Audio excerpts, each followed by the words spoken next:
महाराज जी, आपके चरणों में कोटि कोटि प्रणाम।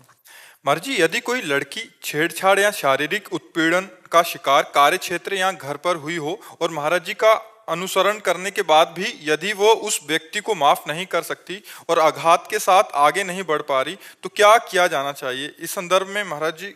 हम तो ऐसे सब माताओं बहनों से कहते हैं कि ये एक ऐसा चैप्टर है जिसमें हमें क्षमा नहीं करना चाहिए।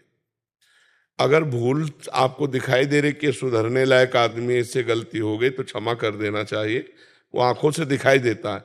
अगर ये पता चले कि चाहे वो पिता हो, चाहे वो रिश्तेदार हो, चाहे वो टीचर हो, चाहे वो कोई भी हो, चाहे हम कहीं नौकरी करते हो वो व्यक्ति हो, यदि ऐसा हमें बार बार प्रताड़ित किया जाता है तो हमें रिपोर्ट कर देनी चाहिए और हमें सरकारी सहयोग लेकर उसे दंडित करना चाहिए, क्षमा नहीं करना चाहिए। आदमी का हुलिया, आदमी का रंग जो छेड़ रहा है 1 मिनट में, अगर वो साइकिल में है तो उसकी साइकिल मोटरसाइकिल है तो उसका नंबर बहुत प्रवीण होना चाहिए। 1 सेकेंड में पूरे दिमाग में नोट करना चाहिए कौन सा आदमी, कैसे रूप रंग का आदमी, कितनी अवस्था है उसकी, कौन सी गाड़ी में था, क्या गाड़ी नंबर है, वो जानकारी पूरी कर लेनी। आसपास कोई सीसीटीवी है, पूरी जानकारी कर लेनी चाहिए तुरंत जो आदमी छेड़ रहा है, और फिर रिपोर्ट करो।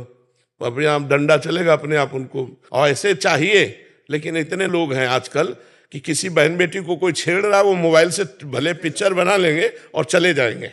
हमारी बहन हो या किसी की बहन हो, अगर कोई बहन बेटी को छेड़ रहा है, हमारे प्राण चाहे चले जाएं, उस समय कूद पड़ना चाहिए। तो हमें लगता है माताओं बहनों को, अगर एक बार कहीं ऐसा नजर आता है कि पहली बार इससे गलती हुई और इसे क्षमा कर देने से आदमी सुधर जाएगा, तो क्षमा कर देना चाहिए, नहीं फिर दबा के नहीं रखना चाहिए, क्योंकि उससे गंदगी बढ़ती चली जाएगी और आपका हृदय जलता चला जाएगा। अगर कोई पारिवारिक सदस्य है या कोई जहां आप काम करते हैं तो उसको एक बार सचेत कर दे कि अगर दोबारा आपने किया तो आप बहुत ही समस्या में फंस जाएंगे। महाराज जी, जब वो सिचुएशन आता है तो इतना भयभीत कर देता है कि आप कुछ कर ही नहीं पाते हो। नहीं, कैसे भयभीत कर देता है? तुम इतना भयभीत कर सकती हो कि उसको भोजन अच्छा नहीं लगेगा। अपने स्वरूप को आप जागृत करो